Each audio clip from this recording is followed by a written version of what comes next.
Welcome back to the Django Brew Podcast, episode 7. My name is Sangeeta, and with me as always is Adam. Hey, how you doing, Sangeeta? Yeah, I'm good. I'm super excited today to talk about a lot of things, but today we're going to cover, our big topic is DjangoCon US 2025 recap. I'm super excited because I didn't get to attend, but you did, so I want to hear all about it. You watched the online talks? Yeah, I attended online, but I didn't get to watch most of the talks, so I'm looking forward to when those come out on YouTube. There are some talks that I missed as well, and I really want to see them. Yeah, same. So this DjangoCon was held this year in Chicago, which is super exciting. Last 2 years, it was in Durham, North Carolina, but this year it's in Chicago, so how is it? Oh, it was great. Have you ever been to Chicago? No, I've never been. Okay.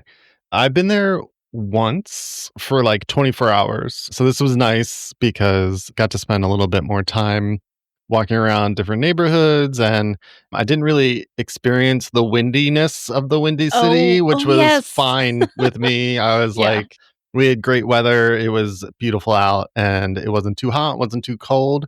Did you go see the big metallic bean? I don't know what it's called. It's the bean. It is. It's called the bean. Okay. Yeah. Did you go see that?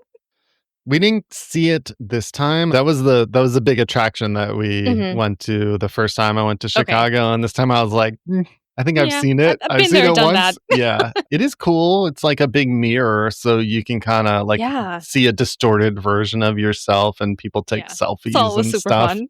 Yeah. Once you've seen it once, that's pretty much all there is to it. Right, so I didn't feel like I needed to see it again. But yeah. I do recommend going and seeing the bean if you're ever in Chicago. Yeah. And did you try deep dish pizza? Because that's like a Chicago, like you must do that if you're in Chicago. So please tell me that you tried that. I did not try any. No. Why? It's like going to New York and like not having pizza, like the opposite of deep dish, which is like, the thin slice. Yeah.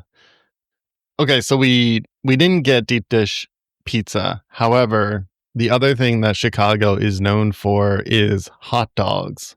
There are hot dogs everywhere, and there's Chicago style of hot dog. And so we walked to this sort of famous hot doggery. It's called the Wiener Circle, and it's sort of famous because you walk up to this window and they insult you. Basically, they kind of like make fun of you no matter what you order or like anything about you. So you go up and, they're really nice at the very beginning, and you're just like kind of chit-chatting and stuff, at least when we went. And then they were like, oh, have you ever been here? Like, do you know like why people come here? And we're like, yes, we know. So I ordered, and then after that, they just like so many swear words. Just oh my god! So like, what did they making fun of PG you? Version? Did they? What did they say? Was it funny? Was it like? Yeah, it's not like there's nothing PG about anything that they said. Oh my god! But they basically just make fun of you. And they had veggie options, so I got a veggie hot dog, like the Chicago style, and it was great though. The food was also very good. So as long as you can go there and be okay being made fun of and them saying like the most inappropriate things to you. Like I wouldn't bring kids there like that. Right. Yeah. And they have pictures all around the walls of people with their middle fingers up. And so it's sort of that vibe. Oh, yeah. Right. But it was a lot of fun. It's a good hot dog. And I would recommend that. Though. If you don't want a deep dish pizza, you can get a hot dog. I would go there and try to not be offended. But like, that reminds me, like, have you heard of this diner called a Karen's Diner? So it's a diner where the staff is like just rude to you, and they're really rude. They pretend that they don't like you. They shout at you. They might take a French fry out of your food, things like that. And it's just like, people have a lot of fun with the staff there. Yeah, it's almost like an experience, right? You're going and it's kind of like dinner theater, but like you're involved in it. Yeah. So like, it's kind of fun sometimes. Not an everyday sort of thing though. Yes. Probably. Yeah. And props to like the staff, because they have to like keep up that even if they they can't like break character or whatever it may be. So it's almost like going to improv where like just, Yes. they have to be on their toes and be like pretty sharp and, Yeah. witty. That would be cool. Okay, yeah, I'm glad you had a good time though. That sounds fun. So going back to DjangoCon, so you missed last year's DjangoCon. So how was it coming back after like missing 1 year in between? Yeah, I was bummed that I missed last year, so I really wanted to go this year and catch up with people. I did realize though that because my avatar on social media is not Yeah. a picture of me, it's a picture of me when I was like 7.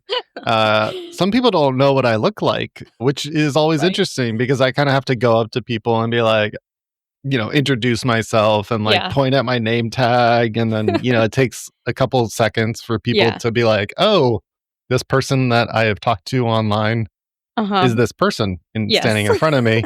So that's always fun.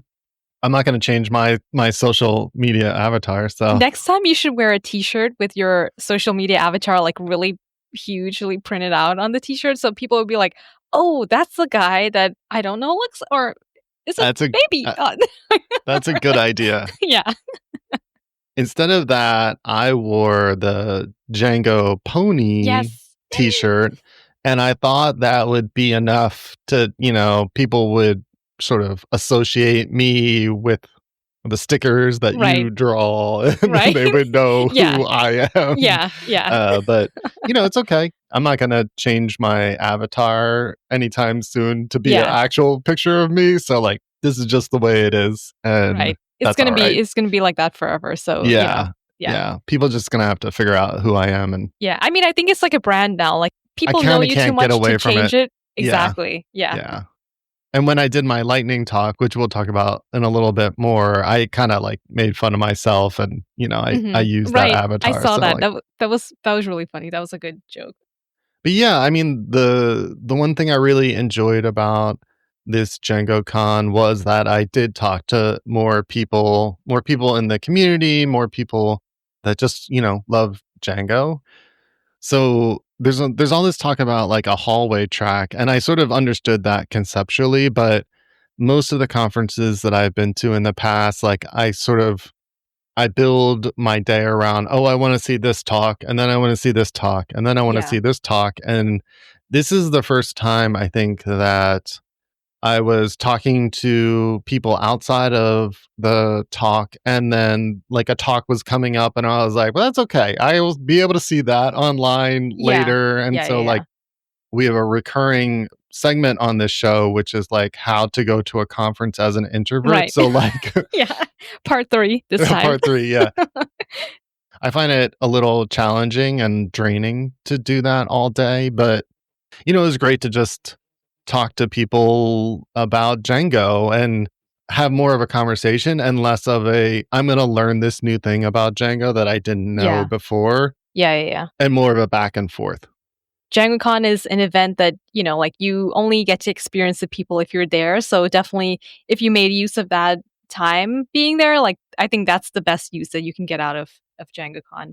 And you can always watch the talks when they come out later. So that's a great approach that you can take to attending DjangoCons. And your answer is going to be my answer next year because I missed this DjangoCon. So next year when I attend, hopefully I'm going to be like, oh yeah, like I wish I attended last year and all this. Well, we got to rotate back and forth. So Yeah. I go 1 year and then you go the Right, next right. year. Someone's got to hand out stickers. I know, I know. I mean, it would be great if we both attend so Yeah. we can maybe do a lightning talk together again, Yeah, probably. that's true. So the other thing is that it's hard to connect with people just online because it is just kind of like text that you're reading and you're Yeah. not really associating it with the real person Yeah. sometimes. But when you meet them in person, and then you can put a face to a name, and then you're like, oh, you're that person like behind the screen sort of Yes. thing. Yeah. And it just And becomes so much more real that way. yeah, so that I really appreciated that, and I think that is one of the big benefits of going in person to a conference. I like the online conferences just fine, and for the technical content, I think you can get the same out of it, but you do Yeah. miss out on the other side of it, and if you can make it to the actual conference, I think it can be beneficial. Yeah. So since you were there in person and you saw the talks live, were there any talks that stood out to you or that you really enjoyed? Yeah, a bunch of the keynotes I thought were great this year. So they got Carson Gross, who is the creator of HTMX, which kind of has a lot of buzz in the Django world. Yeah. I saw that one too online. He did the first day keynote and I thought it was awesome. He talked about Nintendo and how they approach product development a little bit differently than like Sony does or Microsoft for video game consoles, in that they're not trying to compete on being the fastest or being the newest or the most high powered. They focus on being the most fun and Okay. engaging. And actually, that's a better strategy. They make more money and they have more market share because of it. And I just thought that was a such an interesting way to think about building a product. And I think Django can actually learn a lot from that, in that Django doesn't need to be maybe the fastest framework out there. It has Yeah. all these other benefits that it can appeal to different segments of the market, so to speak, of the web framework market.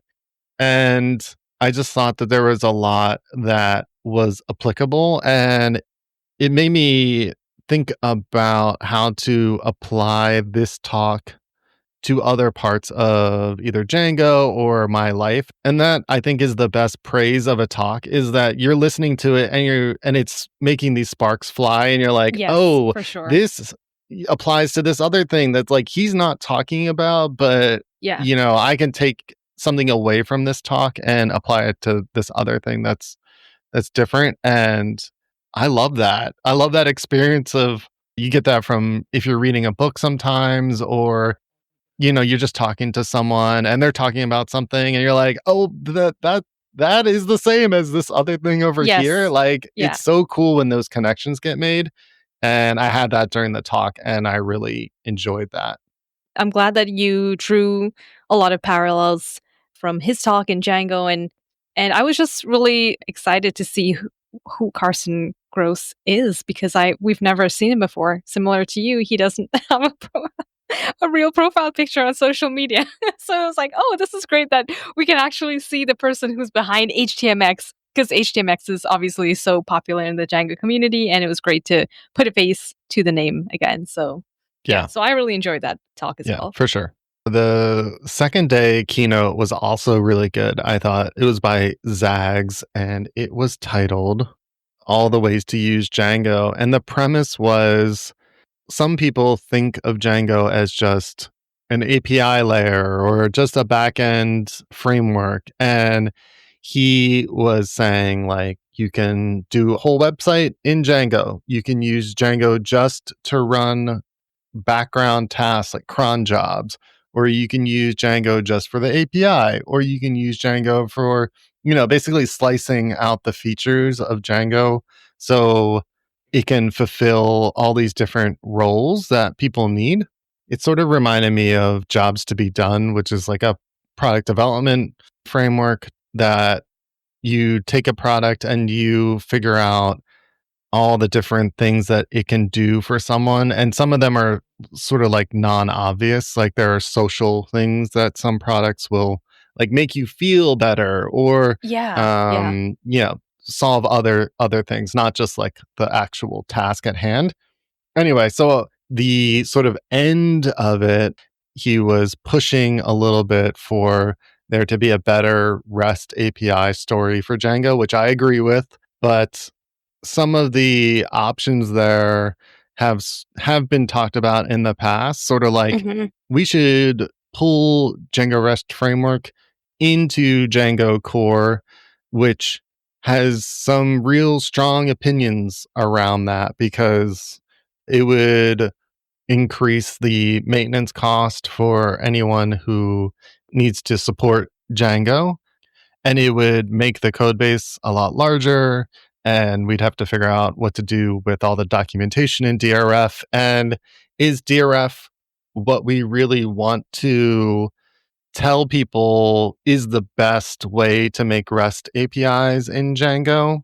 Right. That's a sort of Open-ended thorny, yeah, question. Yeah. it's like, yeah, some people have real strong opinions Yeah. about that. So, but I do like that it is getting brought up because I do think it is a open question for Django, and Django doesn't have a great story right now on the website. When you're on the actual website of like, how do you make a REST API? And that seems like something that could be solved, and we should be trying to figure out how we want to solve it, whether it is bringing DRF into Django core. Like that's a big that's a big ask, Decision. and yeah, and a big decision, and so that might not be the way to go, but there are maybe some baby steps that could be taken to make Django more batteries included and solve other problems that websites need. Yeah, I agree with that, and it's great that we are seeing Django take steps like, for example, bringing in background tasks into Django 6, which is Yeah. coming out in December, so that's great. So I believe that, we are taking steps, and it would be great to see steps towards creating a better API story for Django, but I have hope for the future. And also, I didn't catch Zag's talk this year, but I did remember his talk from last year, DjangoCon, where he spoke about building an application for helping fight homelessness in Massachusetts. And that was really cool how he talked about the tech stack, but also the vision and the aim of that project was so profound. And I just found it like really motivating itself. And he's a great speaker. So I really enjoyed that. So I'm definitely going to watch his talk this year. So, Adam, on day one, you actually gave a lightning talk. So, how was that experience and what did you talk about? Yeah, so I had to keep up this tradition of one or both of us giving a Hmm. lightning talk at DjangoCon. So I wanted to do a lightning talk about SQLite because there's a lot happening in the Rails world where they're working on making SQLite performant and sort of like the default database when you start up a new Rails app. And I found that really interesting, mostly because I've had a hosted Postgres database in the past and it's been fine, but it also cost me $15 plus a month for a side project. And it seems kind of like overkill. So when we were talking about making a new side project, which we'll talk about in a little bit, I wanted to play around with this SQLite idea. And when I tried it in Django with the default settings, it's not super great, but I made this little library and it sets up SQLite in a way that makes it more performant, mostly based on a bunch of blog posts by Anzi, who we'll link in the show notes. But he has a bunch of blog posts about how to scale SQLite with Django. And so I used a lot of that information. So the talk was about my SQLite library. And then I talked about our side project a little bit. And then I talked about new stickers. So Yay! I mean, it was, and you fit all that in 5 minutes, under 5 minutes. That's amazing. That's definitely a skill. I wanted to make it short and sweet. And I also needed a bunch of memes. So you helped with that when trying to Uh huh. make it Yeah. interesting or Yeah. like, people, might enjoy the talk. Hopefully it's on YouTube at some point and I can rewatch myself Right. struggle through this talk. Yeah. But I think it went okay. I think people liked it and I hope they liked it. I do think public speaking is like a skill that I'm not super great at, I wouldn't say, Hmm. but it does seem to be getting slightly easier every time that I force Yeah. myself to do it. So it's still something probably that I want to work on and hopefully get better at over time. Yeah. I think we talked about this the last time, but I am just always in awe of people who seem to be very like comfortable up on stage and can just give a talk without, looking like they're nervous. They might be nervous, but like they don't look like they're nervous. So I'm Yeah. always just super impressed by those people. Yeah, I mean, I think you did a great job. You didn't seem nervous at all, even if you were, but you didn't show any signs of nervousness or anything. So I think it was great. And I like that your talk it talked about SQLite, your library, and then you tied it to a real world application, which is our side project. So that I think the flow of your talk, even if it was short, it was a good flow, and you covered a lot just in 5 minutes. So yeah, great job. Yay. Thanks. Yeah, thanks. And so I guess we should talk about the side project a little bit. Yeah. Yeah, so we are working on a little application. It's built in Django, of course, and it's mostly for techies to promote the things that they're working on or the skills that they have. Sort of like, think of it like a mini LinkedIn, although the original idea was mostly around like link aggregators. So, like, if you go to Instagram and you click the little link, it will go to a homepage and it just has a list of links there. So I wanted something like that, but for all of my projects and my websites that I work on, and a way to update that easily. And so we built that. And then there is also sort of like an activity feed that's part of it and a way to have a list of all your social accounts and skills that you have. And for those of you that don't know, it's called BeeSocial. So you can go visit beesocial.dev and sign up and create an account, and then you can start showcasing your links, side projects, and basically make your developer profile.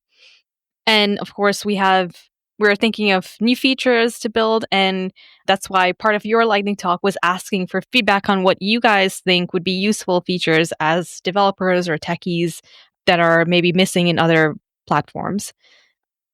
Adam, how do we build Be Social? What is it made of? Ponies? Yeah. No ponies were harmed in the making of Be Social. Yeah, so for BeeSocial, we use Django, like I said, and we are using SQLite as the database and caching layer as well. And then we are using HTMX, so everyone's favorite JavaScript, lightweight JavaScript framework. We're using that for some small interactive bits. And then Daisy UI and Tailwind for the CSS. And you're using library so you can do some sorting stuff on the front end, right? Yeah, that's Sortable.js for sorting the links and collections in the edit page of Be Social. Yeah. So, how do we deploy Be Social? What's the hosting provider? Yeah. So I use a VPS on Hetzner, which is sort of, you can get a server directly from them, a cloud server from them. And I use Coolify right now, which is sort of like an open source Heroku. I've tried a couple in the past, one called Caprover, and Mhm. kind of looked at a couple other ones, Doku, and there's a couple of these floating around. I like Coolify a lot, and so that's kind of how I serve all my side projects. And do you use Lightstream to back up the SQLite databases? Yes, yeah. So we're using Lightstream to do replication of the SQLite database since SQLite has to be in the same container as your web server. So you kind of have to move it from one to the other. And Coolify actually makes that really simple. So you can do a blue green deploy. So there's no downtime. And you basically replicate one SQLite database to another one. And then you switch your web server over. So you basically have zero downtime from one deployment to the next. Yeah, that makes sense. And have you ever tried out like any of the hosted SQLite providers? I mean, I guess that's probably like you still have to maybe pay for that service, so that's a downside. Yeah, I did look at a couple of them and they look really great. I was mostly trying to not have any hosted providers that I didn't have to pay on a regular basis. Yeah.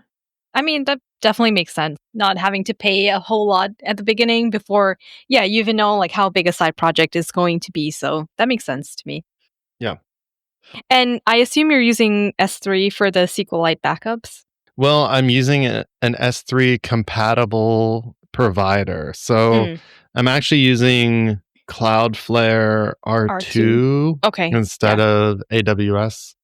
There's a couple of those out there too. I already use Cloudflare for my CDN, so Okay. it So why seemed like not an okay just place yeah. to put stuff. And we're also using Cloudflare R2 for uploading media. So when you upload an avatar or a background, there's like a banner image that goes to R2 as well. Cool. Awesome. So we would be really appreciative if you guys check out BeeSocial.dev and create an account and give us feedback. We want to hear exactly what you guys think and what you all would like to see in the future. So have you seen any new movies? Because I have a movie update for you. You have a movie update? Yeah. No, what have you seen? Okay. So I've been late to the party, but I recently saw The Substance. Oh. Oh my god. That was so I don't even know. No spoilers. No I still spoilers. think about it, but like it was crazy. It was like Mhm. both like kind of sad, but also funny, but also Mhm. like it wasn't like a traditional horror movie, but like it was very like I don't know what words to use to describe it. Like very grotesque in a way, right? Yeah. So there's like a subgenre of horror that's like body horror. Oh That yeah, was okay, mostly what I thought that's of. I was definitely just it. like, well, that's gross. Like, Yeah, and it like made me cringe. And yeah. I saw it in the theater, so Oh my god, it was really big, and it made me kind of like grossed out. yeah. Like I looked away a Squirmish. couple Yeah, times. yeah, So that was yeah. It's an intense movie. If yeah, people don't want to be grossed out, I would say avoid it. yeah, What I liked was I had no idea where it was going and yeah. what was going to happen, Mhm. especially the ending. And Yes. so it was sort of like What it did was you think about the ending? Because like the last 20 minutes, crazy. I still think, yeah, I don't know if they could have done without, like, if they could have cut that part out. And it could have just ended there, like, before the last 20 minutes Hmm. or not. But, like, the last 20 minutes definitely gave it that extra, like, oomph and that Yeah, extra, like, shock factor. yeah, very over the Um, top. yeah, really intense. I don't know. It's the movie. Yeah, it's hard to think about it without the Yeah. ending. So Yeah. And then I also like how they didn't like there's so many like lessons you could take out of that movie, like body positivity and acceptance and just like loving yourself and accepting your flaws and all that sort and of getting things. old. Yeah, getting old. Yeah, that too. Yes. Oh my gosh. But I love how they didn't expose the origin of the substance. I don't want to Oh give too yeah, much away, but that part was just like completely yep. kept like It was just undercover for the yeah. entire It kind movie. of it showed up and now it's a Yeah, thing. Yeah, yeah. Like nobody really knew the backstory or like how or who was behind that at all. yeah, sometimes that bothers me in a movie when it's just like it feels like they're just avoiding like giving you an origin. But for this, I Yeah. didn't think about that at all because the rest of the movie was so Great. yeah, so crazy or so intense or whatever. And I was Yeah. just like, nope, I guess it's just, it's this Yeah. new thing. And like, Yeah. yeah, it was that's a good point. I didn't Mhm. think about that. Yeah. But yeah, anyway, it's a crazy movie, so definitely go watch that movie if you haven't yet. But if you don't like gross things, maybe skip this one. Yeah. but but if you don't mind it, definitely check it out. Let's talk about Labubus. Have you seen how like crazy popular they've become? Yeah, so they really exploded like recently. However, Mhm. the crazy thing is I have some Labubus that are Oh like my god. 10 years Oh old my that god. Are you serious? not so the ones that are out now are like the furry ones. Yeah. I don't have any of those. They are Okay. kind of ugly in a weird way Wait, so to do you me. have bald ones? No, they're just plastic or like a Oh, resin. They're just like little okay. toys, but it's the Mhm. same, Labubu, Yeah. character. Right. But it's been around for like 15 years. Like they've been Oh, putting out interesting. this, and there's like a set of it's like a whole like team. There's Labubu, he's one of the monsters, and then there's like 5 other monsters. There's Oh, like a little okay. Oh, guy I with a didn't know that. skull, and yeah, there's other ones. Hmm. So I have some of the other ones too. But how many Labubus do you have? Because that's 0. I that's have that's the none. real question. I don't have any. None? Yeah, I don't have any. Wait, so how much do you have? Like, you have, what, 10 plus? More No. like I don't 20 know. plus? Okay. 10? No, I probably don't have 10, but I probably have like Okay. 5-ish. Oh, that's Just still a and lot, different though. different sizes. Some are Okay. small, and Okay. uh Oh, the interesting. the listeners can't see, but behind my head I have I have like Oh, yeah, I 10 can 10 see. shelves of like weird toys and stuff. So Yeah, yeah, very cool. I have some Okay. Labubus back there. Are you gonna buy any Labubus? No, I don't think I mean, they're cute. I was tempted, but I don't know. Should I? I don't wanna They're be cute inviting in a like a demon into ugly my way. I house. think that's their appeal. Is like Yeah, they're kind of ugly, but also, they're I like think the furry those. ones are cute. Yeah, I think so too. Yeah, They're yeah. like that dog that's like really ugly, but Oh, yeah, the like pugs. like adorable also in a Yeah, certain way. yeah, yeah. I don't like that it's a trend because Mhm, and now I see them everywhere. But yeah. Especially, like, on designer bags and stuff. yeah, like I don't know, that part's a little weird to me. I assume that they'll be kind of like Beanie Babies. Are Beanie Babies before Yeah. your time? No, no, they're in Oh, my okay, time. yeah. So like at one point they were like crazy. Like Yeah. everyone Yeah, was yeah. collecting them and stuff, and then Mhm. now you find them at thrift stores for $1 Yeah. or something. Or, So like, the trolls, oh the yeah, little trolls, toys. yeah. Yep. Yeah. I had a couple of those Yeah. with pink hair. But it feels like these Labubus are kind of like sort of on a different level.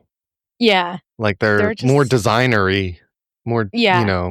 I think 'cause, like, a lot of celebrities started, like, rocking them and, like, wearing them, and it just became, like, super famous, yeah, and it became, like, a super trend from that, yeah. maybe? Yeah. But is like all these fads kind of die at some point. So I just Yeah, I wonder think when that's going to mm, happen. yeah. Maybe when, like, everyone gets a Labubu, then it's not, like, a novelty anymore, and it's like, It's "Oh, not okay." cool. It's not cool. Yeah. Let us know if you own a Labubu or if you are planning to get one, because we wanna know. Adam Can wants to you know. send us? Everyone should reply to this in social media with a picture of all their Labubus. Yeah, we wanna see them. Yeah. We wanna see all Sangeeta of them. wants to decide which Labubu to buy. Yeah, I want the super rare one. I think that's, like, the rainbow one or something. Okay. Yeah. Well, I'm so glad that I got to go to DjangoCon this year, and hopefully next year we'll be there together and we can give out more stickers and maybe do a lightning talk, maybe. Mhm. And Yeah, hopefully. hopefully people like this episode. And what can they do if they did like this episode, or even if they didn't? If they liked it, they can give us a 5-star review. If they didn't like it, they can still give us a 5-star review. Yeah, we'll take the 5-star review Yeah. no matter what. Yes. And look out for our future episodes. Bye.